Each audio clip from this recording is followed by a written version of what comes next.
Now to our other top story today. Alcohol drinks giant Diageo. It's the world's biggest distiller of spirits and is behind a huge number of brands, including Johnnie Walker whiskey as well as Guinness. Diageo's just reported results for the 3 months to the end of June. Well, they shipped 1% less booze than this time last year, although in cash terms, sales were still up 5% thanks to their takeover of United Spirits. These results, though, could be overshadowed by a probe by US financial regulators. The Securities and Exchange Commission has launched an investigation into whether Diageo has been shipping excess stocks to customers to boost its sales figures.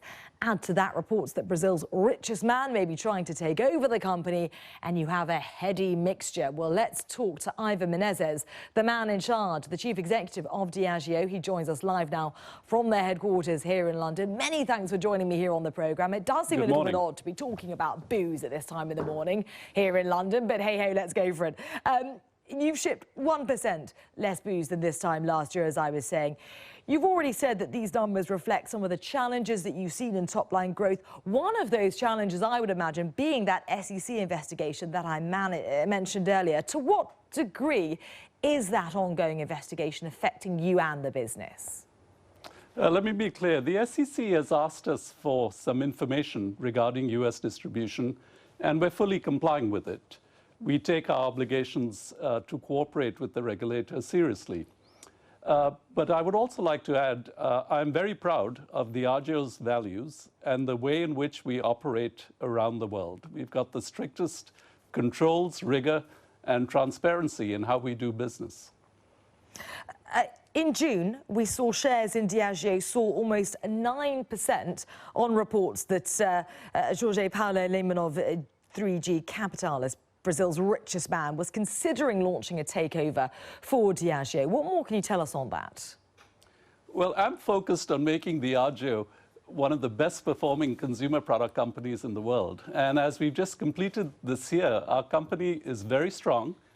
And we put out our outlook for performance in the medium term, which is to drive mid-single-digit top-line growth, good profit growth ahead of that, strong cash conversion. This is a company that's very well positioned for where the world is going. Spirits are growing, they're premiumizing, and Diageo has got tremendous strength with its portfolio and its geographic presence around the world. Yeah, indeed. You have pumped a huge sum of money into research and development, focusing on innovation for luxury products, as you term them. So tell me, are you soon going to be sipping on some Ciroc pineapple gin or apple whiskey, perhaps? Ciroc pineapple vodka, it's delicious. And what we today are the leading innovator in the spirits industry. And you mentioned two of our products, Crown Royal, Regal Apple, the single biggest successful spirit introduction in the United States, doing really well. But I'd also point to Origin in Africa, which is an herbal spirit and a beer, which has been a blockbuster in Nigeria. We're taking it into Ghana and to other parts of Africa. You know, our consumer is changing rapidly, and my goal is to make Diageo the most agile and fastest innovator to capitalize on these trends. You've talked about your different markets and focusing on those places around the world where you really feel that brand loyalty. You recently cut ties with Heineken in South Africa in your joint venture there. Why was that?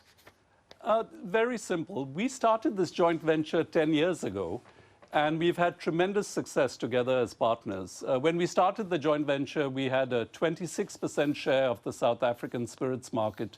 Today, we have a 40% share.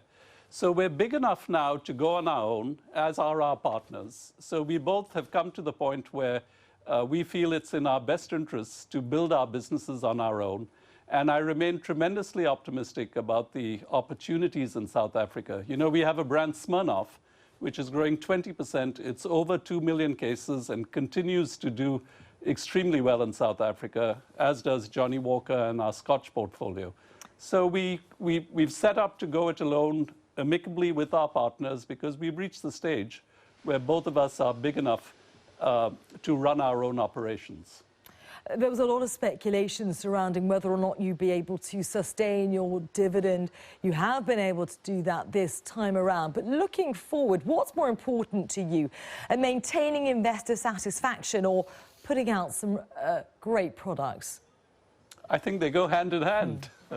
It's all about delighting our customers, growing this business, growing our margins, and keeping our investors indeed delighted. So that's what Diageo is about.